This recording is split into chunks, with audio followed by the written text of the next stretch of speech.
ээжийн даасан бүгд авахсан чи миний тавсаас агаал мөнгө чөлтүүлэн тэгтээ зүгээр.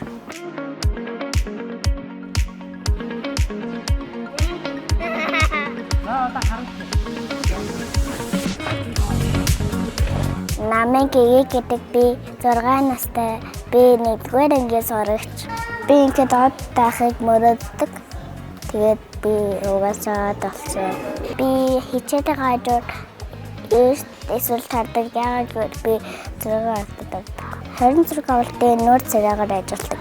Би өнөөдөр болохоор куртагны 6 авалтанд орж байгаа.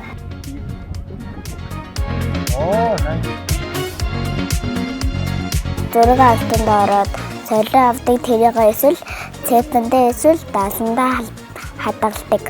Хэрэгтэй юмдаа зарцуулна. Тэгээд бас хэрэггүй юмдаа зарцуулахгүй би хэрэгтэй юмдаа зарцуулна гэж бодож байгаа. Ажлыг зовж хийгээд тэгээд бас зовж мөнгө олдог. Болохоор мөнгө хэрэггүй юмдаа урьж олохгүй гэсэн үг. Мөнгө хэрэггүй юмдаа урьж олохгүй шүү. Найзуудаа хэрэгтэй юмдаа зарцуулаарай.